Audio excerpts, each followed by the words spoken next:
Welcome everybody, welcome. Thank you all for joining us today. This is part of our professionals network that we have at Kinship. So I think most of you are from local authorities. We have a few of you who are academics or in the legal profession or working in the voluntary sector. So welcome all of you. It's great to have such a high number of attendees. This session is really about enabling us to talk to you about the services that we have on offer to support kinship carers.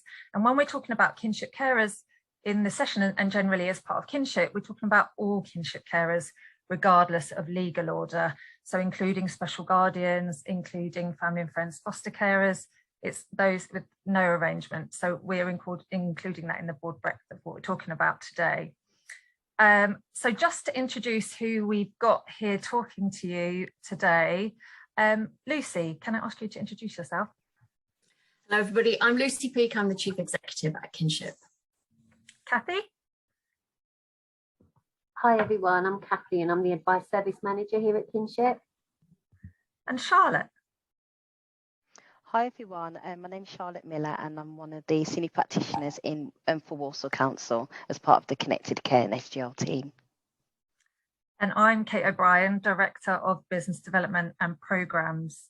So today Lucy's going to give you a bit of an overview of the kinship care landscape. As I'm sure quite a lot of you are aware, things are changing quite rapidly. Then I'm going to talk about just an overview of the services we've got on offer, including those that are commissioned, as well as those that are free of charge. Kathy's going to give you an overview of our advice offer. And then Charlotte's going to give you a bit of a case study of what it's like in Walsall. Walsall's been partnering with us for the past 2 years and has just actually commissioned for a further 2 years. So just to give you a bit of an insight about what that partnership is like. But before we start, I'd like to just put a bit of a poll up. Vicky, can you put the poll up, please, to do a bit of a sense check as to your motivations for why you've joined this session. And if you are not commissioning, if you're research-based, etc., you can still just participate where it's relevant to you. So if I can just give you a few minutes just to complete that poll.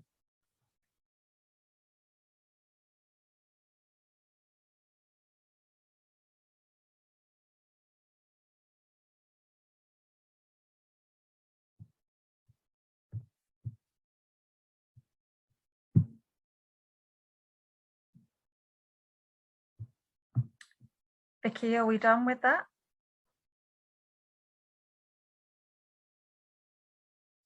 Are we able to see the results? 1 second.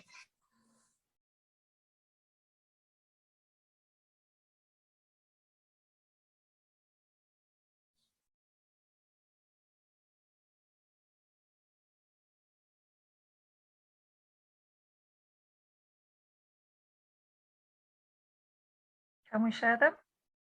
If not, we can just go on with Lucy's session and then we can see after that. Should we do that? Okay, no worries.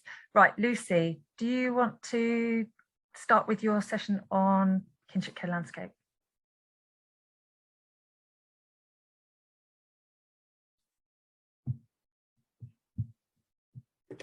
Hopefully you can see my slides, is that right? Someone nod for me. Yeah, do you want to just do full screen? Or yeah, I'll just do the slideshow.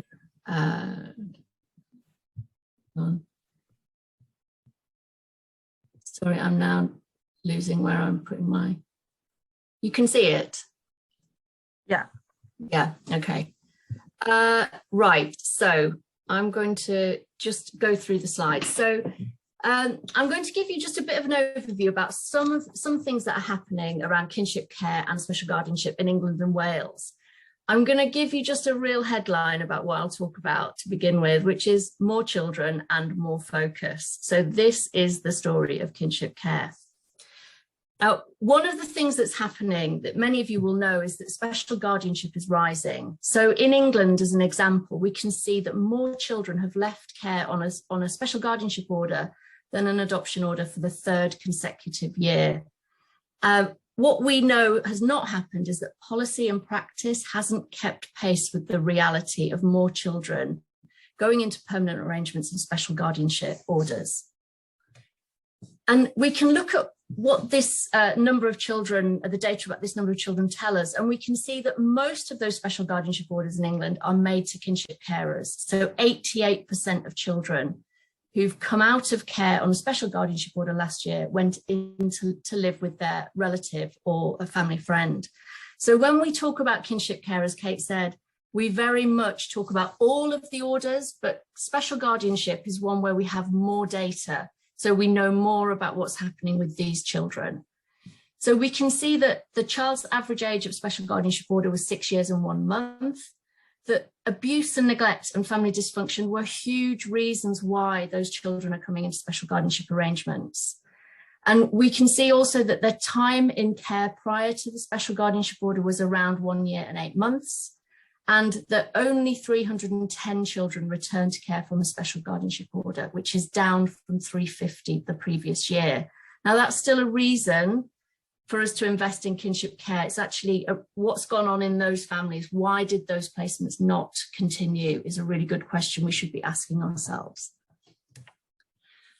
Also, what we know is there is a growing body of kinship care research. And what this shows is there are high levels of need in children and their carers. So I'm going to draw just for a few slides on our survey from Kinship, which had 1,651 responses from kinship carers. So the really good news is kinship care provides high rates of permanency. So 96% of carers believe the children will live with them permanently. And 81% are planning to care for those children into adulthood. So kinship care is not like the care system where we have this cliff edge that children are expected to leave, maybe before they're ready. Kinship carers want to be there for their children for as long as they need them. But our survey also highlighted what many of us know already, that kinship children have complex needs, and kinship carers as a group are more vulnerable than others who are raising children. So 62% of children in kinship care, according to their carers, have long-term physical and mental health needs. And of those with a formal diagnosis, 40% had anxiety or depression, 38% behavioural issues, and 38% attachment disorders. And 36% of children in kinship care, which is 3 times the national average, have special educational needs. So the needs of those children are quite complex, but at the same time, we know that kinship carers as a group are older, poorer, and in worse health than any other group raising children. And our survey found 39% of kinship carers have additional needs of their own. So the problem is that kinship carers aren't getting the support they need. So they're not getting the support they need for their children. They're often not getting financial allowances, and when they do, they're inadequate. 12% of carers in our survey had used a food bank in the last year, which really illustrates the levels of poverty in our families. And 70% said they're not getting the support they need from their local authority. Now, what I would say to you as a group of mainly people from local authorities is this is actually a really strong improvement on last year. So you can see last year it's 82% of carers said they were not getting the support they need. If we roll back a few more years, it was 90%. So we're moving in the right direction. And we think part of the reason for this increase is that in COVID, a lot of you did some really good things to support your kinship carers. So they felt the presence of the local authority, positive offer of support from you. And that was partly paid for by the ASF COVID-19 fund that really changed the way that we were able to respond to special guardianship families. So just talking about that adoption support fund, and this is England, it has been open to children with special guardianship orders if they were previously in care since 2016. But we can see how slow progress is about getting these children the support that they're now entitled to. So in 2021, only 15% of applications to the ASF were for children on a special guardianship order. And things are improving really slowly. So 2 years ago, it was 9.4% of approved applications to ASF for our children. So there's probably more we can do as a sector to make sure children are getting what they're entitled to. And just to reiterate what I said before about the changes in the ASF, we're really pleased that a third of the families who were supported through the ASF COVID-19 scheme were families with a special guardianship order. That's a massive improvement on the sort of 12% of applications that was running before the pandemic. So it just shows what we can do if there is an investment in special guardianship support. Now, another source of support in England, again, gives us reason to think, is there anything that we could do as a sector? So if you look at the last column on the Pupil Premium Plus table about uptake in England, we can see again that children who are entitled to support through the Pupil Premium Plus are not being registered in in as high numbers as children for adoption. So it drops as low as a quarter of eligible children with a child arrangements order are getting that Pupil Premium Plus that they're eligible for. So we could ask ourselves, is there more that we could do to increase awareness and to increase that uptake? And then just moving on to you again as an audience, many of you will have participated in some research that Professor Joan Hunt from Cardiff University did recently for Kinship. And this was really about understanding your take on special guardianship and kinship care as practitioners. So how do you experience the system? How do you experience working with our families? And what recommendations would you make? And Joan has come out with a series of recommendations, which I think we need to hold on to as we shape the system as we go forward. So I've highlighted some for you here, and I really would recommend the report. So the first one, recognise and reflect the uniqueness of kinship care within the child welfare system. Practitioners said it is not the same as foster care, it's not the same as adoption. It's time we stopped putting kinship care into these systems that were not designed for our families and our children. So what that is a real challenge for us as we go forward about, can we redesign a system that better works for our families? Really importantly for us at Kinship, practitioners also are saying we need to base support on the needs of kinship carers and their children, not their legal status. So we need to stop this hierarchy that is determined by the legal status of the child. We need to work towards greater consistency in the provision of special guardianship support across local authorities and map and evaluate different service models. We need to develop preparation, training and peer support groups for kinship carers. We need to help families to manage contact with parents, and we need to develop and share professional expertise. And at the same time, there is this increased focus amongst policymakers and others in the sector. So two examples have come from the local government ombudsman. So in 2018, Firm Foundations was launched. And again, I'd recommend this document if you work in special guardianship. So the local government ombudsman had recognised he was getting lots of complaints from special guardians. And in general, those complaints the special guardians were winning. So the ombudsman was upholding 7 out of 10 complaints, which is really high within the system. And this report sets out some improvements the ombudsman would like to see: better information and advice, clarity about allowances, and better support plans. And then fast forward 2 years, and the Public Law Working Group, which has been working over a number of years, issued an early report on special guardians. So keen to see improvements.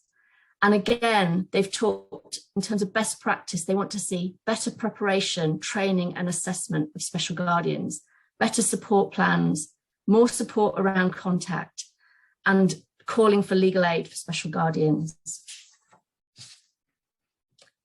In England, the Adoption Special Guardianship Leadership Board has now got special guardianship in its remit. So this has happened for about 2 years now. And the board has done a sequence of focused activities around special guardianship that are worth you looking at as well. So the first one, I would say, on our website, we host a resource which is called Key Elements of a Special Guardianship Support Service. And in there you can find good practice examples from other local authorities in the voluntary sector who've developed services and support for special guardians. So that's on our website, and we'll share a link to that. Under Krish Kandaya, the new chair of the board, he's really taken a leadership on making sure that we have a commitment to bringing in the lived experience of special guardians into our work as a board. So there's now a reference group of special guardians that meets. And I'm also now chairing a task group which has a focus on special guardianship, particularly for that board. So we're looking at financial allowances, increasing the availability of Pupil Premium Plus for our children, and also making sure that the ASF is fit for purpose for special guardianship families.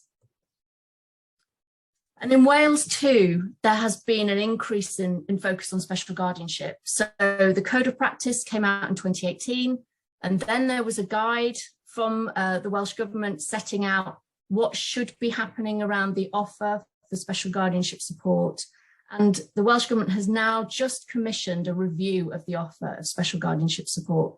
So there's a real side in Wales too that activity is growing in this space. Right from the Welsh Government downwards, they want to see improvements in support that's offered. And in England, I'm sure most of you are aware that the independent social care review of children's services is happening under Josh McAllister. And we are really heartened to see a focus on kinship care in this review. So in the first report that came out, the Case for Change report earlier last year, kinship carers are a huge national resource, a natural source of support for children, and the contribution they make should be much better recognised.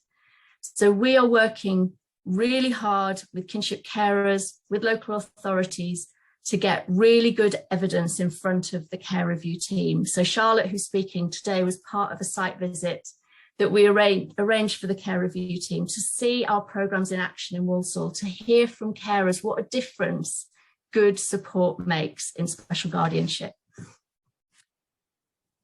And just finally, a slide with the new Children's Minister, Will Quince, who has announced £1 million investment from national government in peer support services for kinship carers. This is the biggest investment I think there's ever been at national level in kinship care support. We're really delighted that Kinship has won the contract to deliver this. It's 12 months at the moment, so we recognise we have lots to do and we have to work with all local authorities, kinship carers and other voluntary sector groups who are working with our families. We want to make this a success. We hope it is the first step in national government taking a leadership role in setting out a strategy and investing in kinship care support. Thank you. Thanks, Lucy. That was great. Lots of active chat and questions. There's one comment here, which just I think it's more of a comment from Bethany Erickson Rodriguez, just about that panels tend to place the same expectations on kinship carers that are on generic foster carers. And this reflects the paperwork required and too high expectations on kinship carers, and therefore further criticisms and lack of empathy. So just noting that comment really. I don't know, Bethany, whether you've got any specific question around that, but just thought I'd note that at that point. So thanks, Lucy. I think Vicky is able to share those results from that poll. Do you want to quickly put them up? So it's predominantly some about commissioning, some about free services, and some about kinship care in general. Great to see that there's been an increase within local authorities in kinship care over the last 6 months. And in terms of what you're interested in finding more about, it's pretty much across the board, really. Great. Okay, thanks all of you for that. That's really useful. Okay, so I'm going to now share my screen with you all and tell you a bit about what we're going to be offering at Kinship. So looking at the attendee list today, there's quite a few of you who've previously commissioned our services, some that haven't commissioned at all, and some that are commissioning now. So it's a really great spread across that and across the country as well, actually, and great to see some local authorities from Wales. So, and just to point out, this is Mayrem, who's on this picture here. Mayrem actually started receiving our service as part of our Kinship Connected programme in North London, and has since gone on to volunteer for us as part of our advisory group, and is actually now one of our project workers. So really fantastic story of her journey with us at Kinship. So first of all, starting off with just why Kinship, and Lucy's touched on a lot of this, so I won't go through all of it, but really to focus on Kinship, that's what we do. Many of you know that we were previously Grandparents Plus, and we changed last year, and that's really about making sure that we're representing all Kinship carers, not just grandparents, recognising that around 50% are grandparents, but the other 50% is made up of siblings, aunts, uncles, and I'm sure you're seeing this trend within your local authorities too, of actually younger carers coming forwards to take on that kinship role, and lots of aunts, uncles, siblings, that's increasing in what we're hearing from lots of local authorities. This year, well, next year actually I should say, 2022, we're 20 years old, which is very exciting, and you'll be hearing more about that, I'm sure, next year. And then we are uniquely connected to special guardians in the way that we are delivering within communities and also through our community of over 9,000 kinship carers. We continuously consult with carers in everything we do, and the advisory group that I was just talking about that Mayrem's been part of feeds directly into our board of trustees, and we have Kinship Care on our board of trustees too. Lucy mentioned about the Adoption Special Guardianship Leadership Board. Lucy sits on the national board as well as a number of regional boards, as do I, and Lucy's also on the Kinship Care Alliance board. So we really linked in to all the key changes that are happening nationally, as well as significant input into the care review, which I'm sure you're all very well aware is going on at the moment. And then just finally, all our programs and services are evidence informed. We have external evaluations to a high level through our Kinship Connected program, and we evaluate all our programs and services continuously, and they've shown significant value for money, which I'll come on to. So this is really our approach to programming and service offer. It's about, first of all, building back better, which I'm sure is a phrase you've all heard a lot over the past year or so. So it's about capitalising on that investment that's been made. And many of you who are on this webinar, actually it was the first time you invested in special guardian support or kinship care support. So it's about really building on that. And as Lucy said, we have seen an increase in the feedback from kinship carers about their support that they're receiving from local authorities. So we're moving in the right direction. There's strong evidence of the impact of our services, as I've just mentioned, and we'll go through a bit more about that. It also supports Ofsted's approach, and I'm sure Charlotte will touch on the recent good news that we also have had around Ofsted. But it's really thinking about taking away those silos and thinking about all the children and the similar experiences that many of them have experienced, not just regardless of the legal order that they may have. And then also thinking about the infrastructure that's available and becoming more apparent around supporting kinship carers. And I'll touch on that again in a minute. So secondly, it's about reducing the numbers of children in care. And I'm sure all of you will have seen recent reports and predictions about that accelerating over the coming years.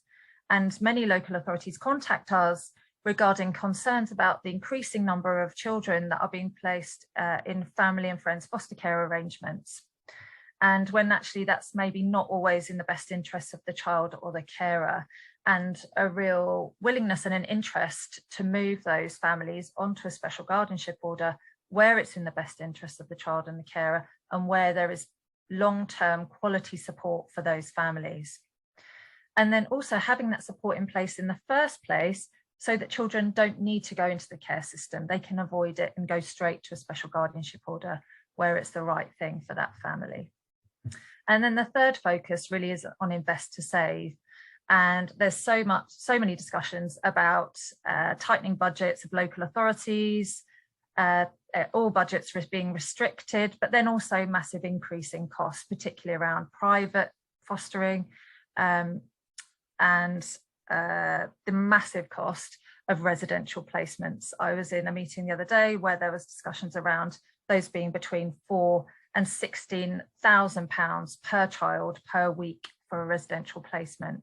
And if you compare that to the cost of our services, ours are just literally a drop in the ocean. So it's very easy to save that money and make a case for those savings. For our external evaluation, which was done with Starks Consulting and Ecoris, there's a 20% return on investment of our Kinship Connected programme and an estimated cost saving of £40,000 per carer. That's not even really taking into consideration those huge costs around residential care, which I just mentioned. So all our commissioned services include Kinship membership, which last year we had commissioned as a separate service. This year we're integrating it into all our commissions, so it won't be possible to commission that separately. We'll have an introductory webinar for all staff within the local authority, so that all staff are aware of what we do, what the service offers, and how to refer, and a brief overview of the regulations and guidance around kinship care. And then we will also run a monthly advice service, advice surgery, and Kathy can talk a bit more about that. These are some examples of how our programs and services shows evidence of complying with these recommendations. And I've got some links further on to show you. So this is Kinship membership. It covers advice and information, peer support, marketing, and support for practitioners. I won't go into too much detail there now. This is our commissioning offer. So we have Kinship Ready, which is about preparation for special guardians. Kinship Reach, which last year was Kinship Response, but we're hoping to be moving out of the pandemic. So this is more about reaching kinship carers remotely. And then Kinship Connected, which is what we call our flagship program. It's externally evaluated, so has a really strong evidence base. It's community-based and in-person one-to-one intensive support and community-based peer support groups. So when we're designing our programs, we think very much about what's the problem, what's the evidence that's supporting this need, and then what's the solution. So we had a very clear feedback from our survey in 2019, which was around only 5% of kinship carers receiving any sort of preparation at all. When you compare that to foster carers and doctors, it's just completely unacceptable. And that's where there's the Public Law Working Group, for example, has put forward clear recommendations on this, as have others since then. This is about preparation workshops. We run 6 online during the year. We have wraparound support for those carers, and it's very much about, ideally, once the carers had an initial viability assessment, building that trust with the local authority, recognising that there's other support outside the local authority, and also linking in with other carers so that there's that peer support right from the outset. And as you can see below, there's very, very positive feedback on this. And we've run, I think it's 19 workshops this year. 100% would recommend to others. So very, very high percentage of feedback, and really about getting to know where they can have support and better understanding of what a special guardianship order is. So these are some new things that we've introduced. With Kinship Ready, there'll be 2 days of a dedicated project worker, 1 day of a dedicated advice worker, co-facilitation of workshop, and wraparound support pre and post workshop. Just to add, I will be sending you some information on this afterwards, so you don't need to worry about recording all the information. So Kinship Reach was previously Kinship Response, but recognising there's still a need for this remote support. So it's one-to-one support packages, and then follow-up support over a 3-month period, about getting that support in quickly for that carer. Again, very positive feedback, and also the added benefit of digital skills support. So we knew that during the pandemic, many carers had high levels of IT illiteracy. So it was about really helping carers to not only engage with the project worker and with virtual support groups, but then also able to access other services and support their kinship children around IT. Kinship Connected. So this is about, we developed this in response to really high levels of isolation and loneliness, and the high levels of needs for kinship children. And just to highlight one here, 36% of children in kinship care have special education needs, and that was highlighted in our recent survey, which came out in October. That's 3 times the national average. But yet 7 out of 10 kinship carers felt really high levels of isolation and depression. So really feeling very lonely and isolated. So this is about building that community support, building that community resilience, reducing dependency on statutory services. So it's one-to-one support, intensive one-to-one support, and locally based peer support groups, very much in collaboration with the local authority about, again, building down that trust, reducing barriers to access services when they're needed. Okay, and as I said before, 20% return. So this is what's new. We've introduced family celebrations as part of our local services, knowing that there's been very, very positive feedback around that, and also a designated advice worker who has specific regional knowledge. These are the outcomes that we use for all our programs and services, and we've got clear evidence to show impact around all of them, particularly around reduced concern with children's behaviour, reduced isolation, reduced financial concerns, and Kathy's going to come on to talk a bit more about that in terms of the advice service, improved relationships. We know that contact is a massive issue, and enhanced confidence in their caring role, which in our recent survey, as Lucy said, a very high proportion of carers see that as a permanent role. Kathy, over to you. Thanks, Kate. Hi, everyone. So I'm just going to talk to you a little bit about the advice service and what we offer, and also just to share some outcomes that we've had and successes we've had over the last year. So just to kind of start off with what the advice service is about. So we provide a high quality specialist advice service, and we do that. We do it by telephones. We've got telephone advice lines, and as Kate mentioned, if you for commissioned areas, you've got priority access to the advice service. We prioritise those inquiries, and people can also send a web inquiry or an email to us to get some advice.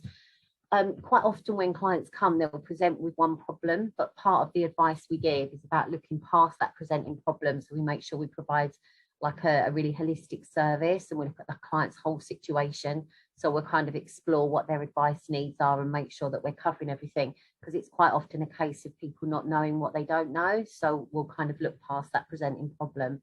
I've just put a list there of the main kind of issues that we advise on. It is a generalist advice service, so if people contact us about anything, we'll either try to advise them or we'll signpost them. But the main areas are welfare benefits, housing, advice around legal orders, lots of inquiries around financial support, employment, contact with parents. So that is the kind of main areas. But as I said, it is a generalist service.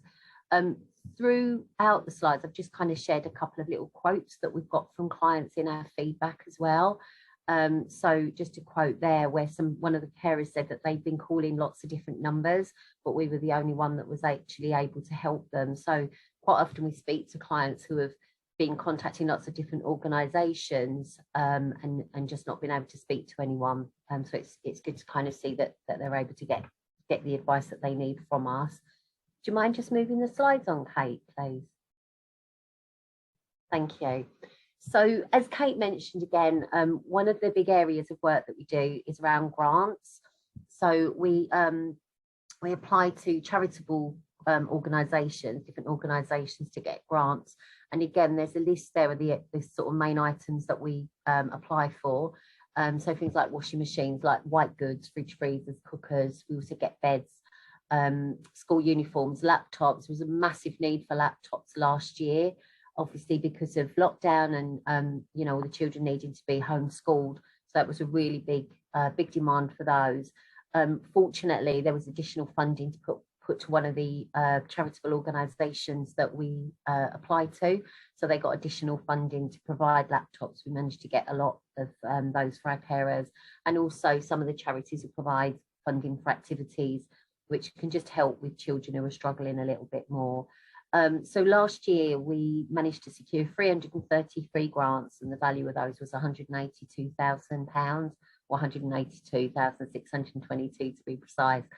So obviously made a really massive difference. I'm just seeing messages pop up. Yeah, so just to say the services that we provide they are for England and Wales. So those figures will include some for carers who are in Wales as well. All of these figures are for England and Wales. Could you move on to the next slide for me, please, Kate? Thank you. So another really nice piece of work that we do is working with the Family Holiday Association. So we've got a really good relationship with them, and we do a lot of applications for holidays for our kinship carers, so our kinship families. And quite often that is the first holiday that they've ever had. So this year we managed to get 82 holidays for the families. We also managed to get help towards the travel expenses as well. And the value of those, we sort of worked out a rough estimate of what the value of those holidays and travel would be. And it's about £24,500. So, you know, massive thanks to the Family Holiday Association. We do also refer clients to the Family Fund for holidays as well if the children have got disabilities. Again, just a quote there from one of the families who had a holiday through the Family Holiday Association, and they just said, "Thank you so much for our holiday. There's only one word to describe our experience. It was fantastic. You're a wonderful organisation." But yeah, just to say thanks to the Family Holiday Association there as well. Could you move me on to the last slide for me, please, Kate? Thank you. So just wanted to finish off really with sharing some outcomes. So again, Kate mentioned about the sort of financial benefits, financial gains. So as part of the work we do, every client we work with, we do a benefit check for them. In the last year, we identified £333,000 worth of unclaimed benefits. So we advise them on those so that they can go ahead and claim them. And obviously that makes a massive difference for them. We advised again in the last year, we've advised 2,960 kinship carers on 3,640 cases. So within those cases, there's lots and lots of different issues. So we might advise a client on 5 or 6 different issues, but sometimes clients will come back to us, same carers will come back to us about with a different case. So that's where those figures are slightly different. We do a survey, so we send a survey out to every carer that we advise. And this is again, just some of the feedback that we've had from those surveys from the last financial year. So 88% of the carers we worked with felt better informed on their rights. 89% of them said they would recommend the Kinship Advice Service. 88% said that they felt that our advisors fully understood the situation. And I think that's one of the things that carers really benefit from speaking to us as opposed to another agency, is that our advisors really do, you know, we really get kinship, we get kinship care, we understand it, whereas other general agencies might not necessarily have that understanding. And then 88% said that they felt better informed of their rights following advice. And just to finish off on, I think this is kind of one of the quotes that I see, and it just makes me really realise like why we do what we do, and just makes such a difference and realise the impact it makes. So one of the carers we advised said, "Last night was the first night I had a proper sleep after so many months of stress. After speaking to the advisor, I felt a bit happier." I think it just kind of sums up the difference that we make to our carers. So I'm going to hand back over now. Thanks, Kate. Thank you very much, Kathy. Okay, so as Lucy said, we have just secured this contract with the Department for Education, which is very exciting, about peer-to-peer support service, and noting that many of you came on this session to find out more about the free services that we offer. So thought I'd just give you a bit more of an overview about that. So the contract is for a year. It will start in January until December to set up 100 new peer support groups across 9 regions. Now that will be focusing on where there's the greatest need. So where there's very high prevalence of kinship care, where there's high levels of deprivation, and where there's currently nothing available for kinship carers or very little. It will also be about building capacity of 200 existing support groups and providing resources and support for them. There'll be a new microsite, e-learning platform and free online workshops. And so that will involve, the microsite will involve things like a postcode search where kinship carers can log in and find out where there's a peer support group in their area. Existing support groups will be able to have their own page they'll be able to manage and so that other kinship carers can find them. And there'll be an online peer chat service so that there'll be more responsive support for kinship carers. So it's very, very exciting, massive benefits for all local authorities, regardless of what the current offer is. And within your local authority, there'll be no discount for commission services in relation to this, because it's a separate offer and it's adding significant value to what's there already. So next steps are that there'll be an interim microsite for the peer support service, and that will launch in January. And we will be hosting engagement events for kinship carers, for local authorities and for other stakeholders in early February. So watch this space. We'll be sending out more information on that soon. So I thought I'd include this. It's the recommendations, recent recommendations and sort of relevant information. Many of you will have seen all of this before, but thought it would just be helpful to have it in one place, which includes also our survey, of a link to all our surveys of kinship carers, as well as extensive other information on there. And then these are the contact details for me and my colleagues. So there's me as Director of Business Development Programmes, Kelly, who is our Senior Programmes Manager and looks after the south of England, including some of the Midlands, Antcha, who is our Regional Programmes Manager in the north, and Debs, who is our Development Manager in Wales. So do get in touch with us. We'll send this afterwards so you've got all of those details. I'm going to stop this now and I'm going to pass over to Charlotte. Hi everyone. I would just like to just share some positive experiences. Charlotte, do you want to just put your camera? Your camera's off. Do you want to put your camera back on? Is it off? Yeah. And 1 second. Okay. Let me see. That's strange. I've got it off here. Got it on? Oh, can you see me now? Can you see me now? No, we can't see. It doesn't matter. Oh, okay. I don't know, that's a bit strange. I don't know what's gone on there. Okay, yes. So thanks for that, guys. So I'd just like to share some positive experiences that we've had in Walsall with Kinship.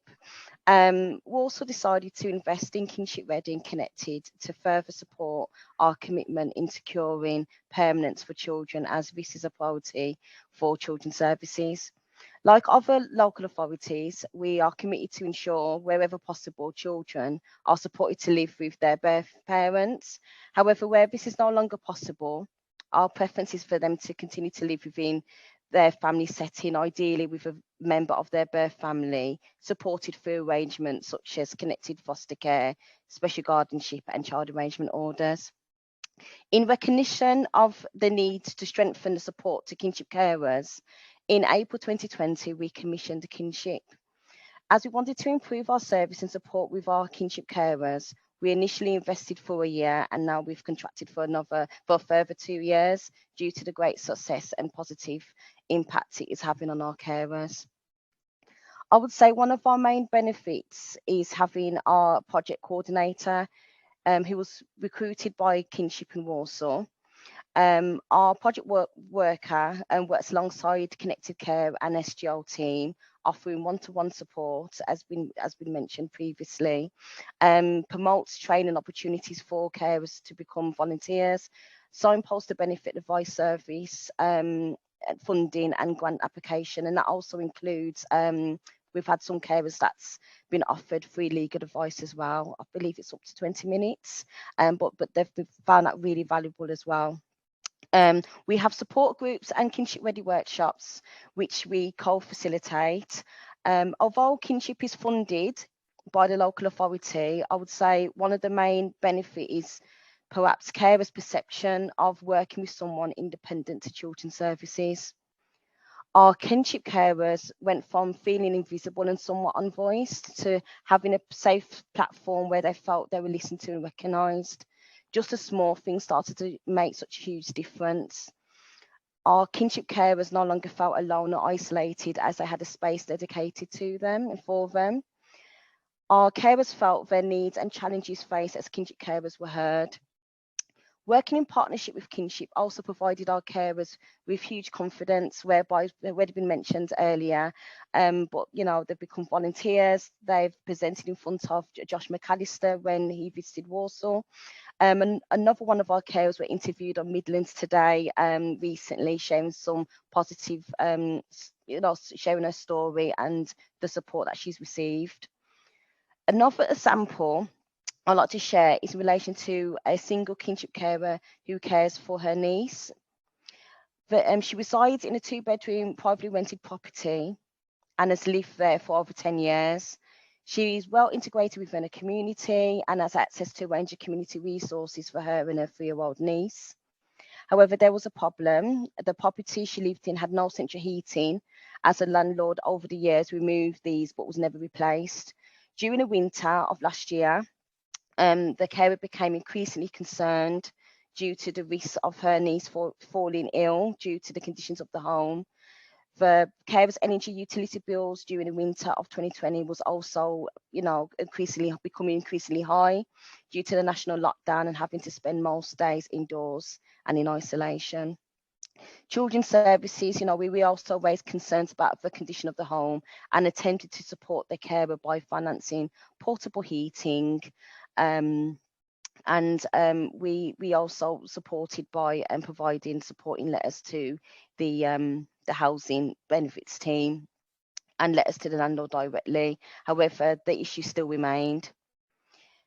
The carer was advised to attend one of Kinship workshop sessions held by within the Kinship support groups, as there was a national energy service company that had agreed to meet with our Kinship carers in Warsaw, and that was signposted through our project worker.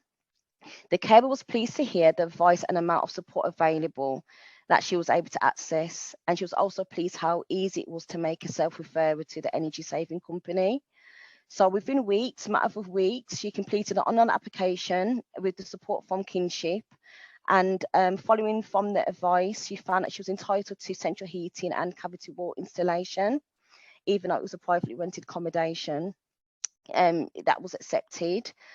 The carer was pleased, obviously, and thanked Kinship for helping her to access such a resourceful service, not only solve their heating issue, but also relieve the stresses she had endured over this time during this time.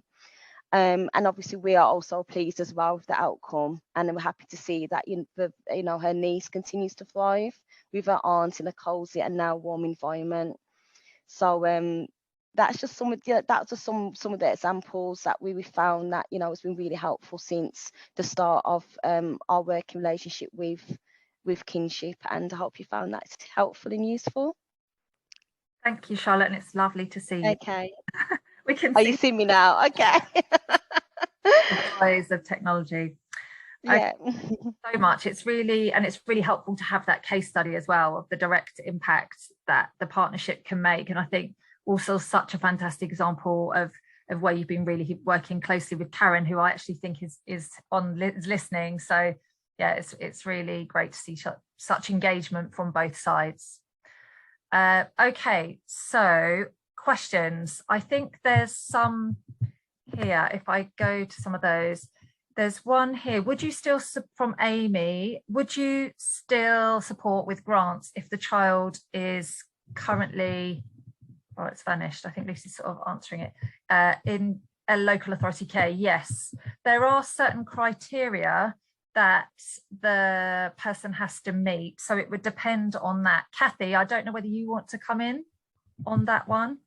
Yeah, so some charities we work with, they won't award grants for foster carers. because the assumption is the local authority should provide that support.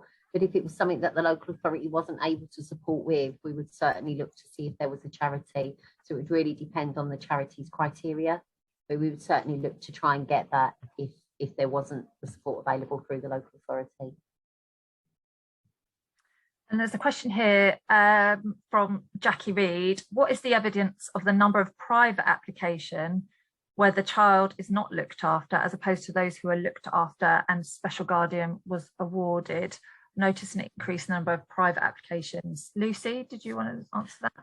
Yeah, it's a great question, Jackie. I think we haven't got great data. So the DfE has issued the data recently about children previously in the care system, but there is no one source of data about all of our children, whether they're all of our children in special guardianship arrangements or all kinship care children. So there are big data gaps, and we're pushing the government really to start to collect data, because how do we understand the children that we're here to support and their carers if we don't know how many there are, what their needs are, and how to plan services effectively? So I think better data would be good for us nationally, but also good for you at local level, so you really know how many children, what their needs are, and then you can evaluate how successful you are at supporting them. Okay, and then there's what I am confused about: what services can be commissioned and costs, and what services will be able to be accessed free of charge. So after this, we'll send you an outline of exactly what can be commissioned and then what will be available free. In the presentation that I've given you, Kinship Ready, Kinship Reach and Kinship Connected are all commissioned services. As part of that, you will get kinship membership, which means that every kinship carer, regardless of legal order in your local authority, is able to access priority advice and support, as well as some of those other things I mentioned. I'll send it afterwards so that that's very clear.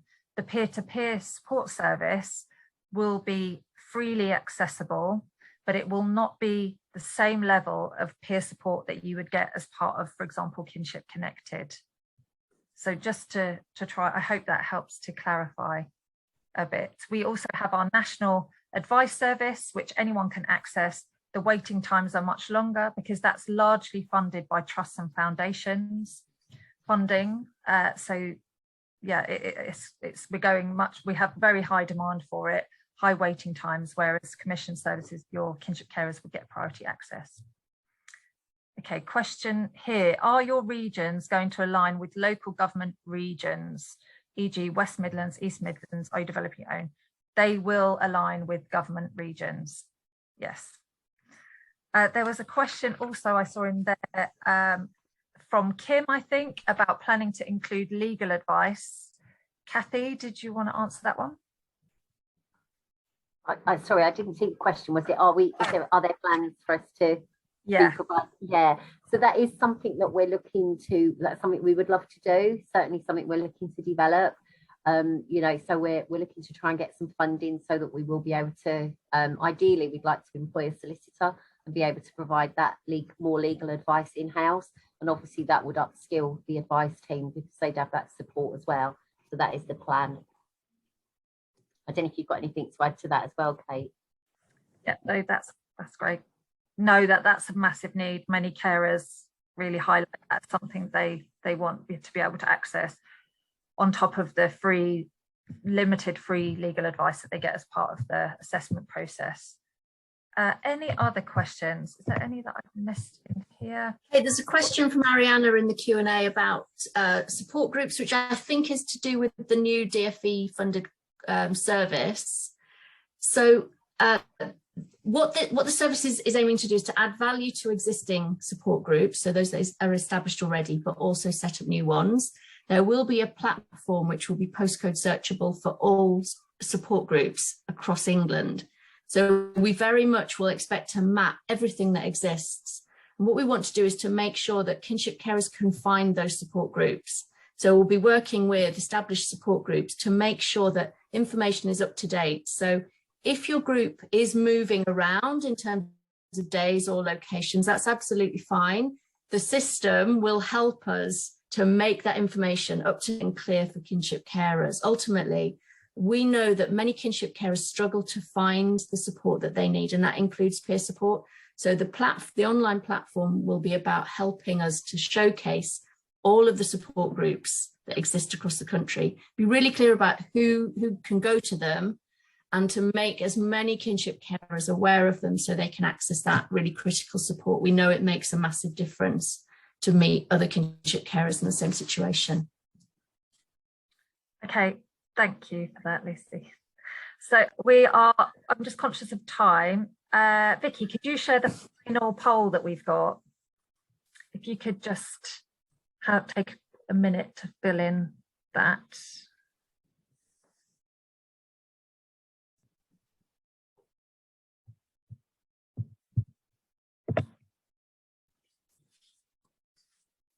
And then Vicky, are you able to share the results of that now? If not, don't worry.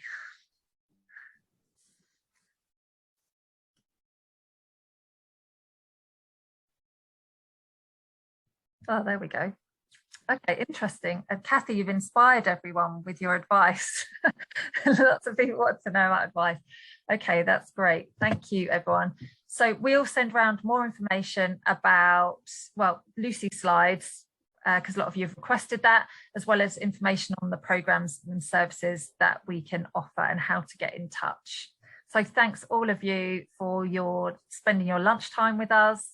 Hope you managed to eat as well at the same time. Particular thanks to Charlotte from Walsall. Thanks very much for joining us, and for all of you participating. Thanks, Lucy. Thanks, Kathy. And thanks, Vicky, for helping to organise. Bye. Bye, everyone. Thank you. Bye. Thanks, Thank everyone. you. Bye. Thank you.